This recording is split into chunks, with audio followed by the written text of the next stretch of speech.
Millennials could have an unwelcome challenge waiting for them decades down the line. A new Wells Fargo study finds the generation is headed towards a retirement crisis. 54% of millennial women said their finances were too strained to save for retirement, and the majority surveyed aren't optimistic about their prospects. But it may not be too late to change course. That's the good news. Here to break it all down for us, personal development advisor Larry Winget. Good morning, sir. All right, so millennials are ill-prepared for retirement? Oh, I think everybody's ill-prepared for retirement. Let's just not pin that one on the millennials. Most old folks aren't ready for it either, according to most studies.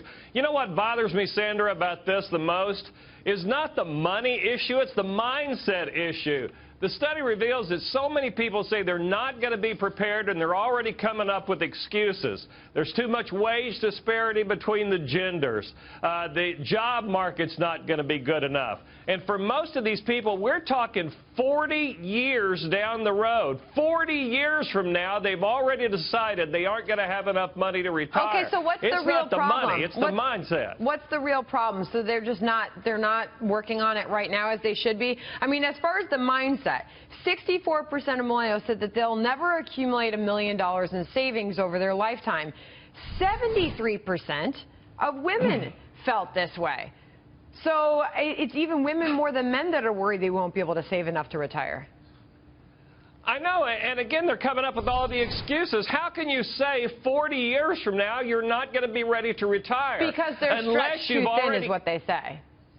I know. They say they're stretched too thin. Well, why not stretch yourself so thin? Okay. First of all, that sounds easy enough.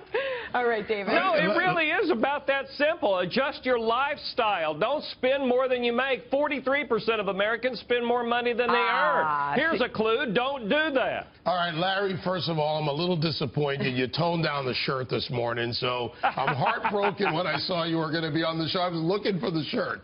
But you've got a point here in short, the kind of instant gratification society, the millennial generation, which is also the other side of long-term thinking. Think for your future. So you think it's more about we need it right now, and if I can't see it, I can't project 40 years from now?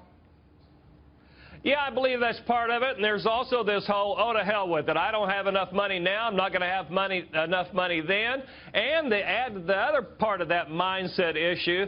These people typically have this high deservability. Somebody should take care of me. They should take care of my health care. They should take care of my education.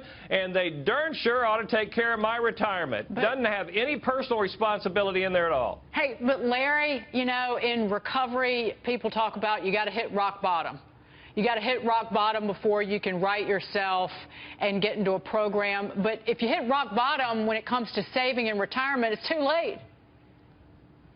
Yeah, it is too late. But again, we're 40 years away from most of those people. It's not too late. They can start adjusting their lifestyle right now. Some of these people are employed. They can participate in company matching funds for retirement. They could get into their 401k. They could stop spending so much money, start saving more. They still have time. They don't have to hit rock bottom. I know that it says 43% of Americans spend more than they earn. That's going to be an issue, okay? And Sam Zell, I was chatting with him in Chicago recently. He said millennials won't even buy starter homes, right? So they'll rent and they'll spend themselves out of the market renting until they can go buy a house. And by the time they buy a house, it's not these tiny little starter homes in the little startup neighborhood. They deserve more, apparently, they feel. So they're spending way more than they should be. Yeah, we have too many waiting too late on that to get into the housing market, and they saw their parents get burned on that, where their house really didn't turn out to be much of an investment. They saw their parents get burned in the market as well.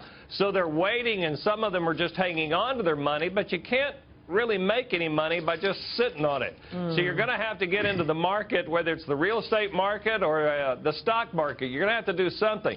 But I would tell everybody to change their mindset. Get your thinking right. The money's going to be there if your thinking is right. But to decide today how it's going to look for you 40 years from now and by the way, play 40 the years victim is ridiculous. They're worried about saving $1 million for retirement 40 years from now. I don't know how far $1 million is going to go. You might need a lot more than that. I'm betting you will, too. All right, Larry Winget, thank you for joining us this morning. Thank you. All right.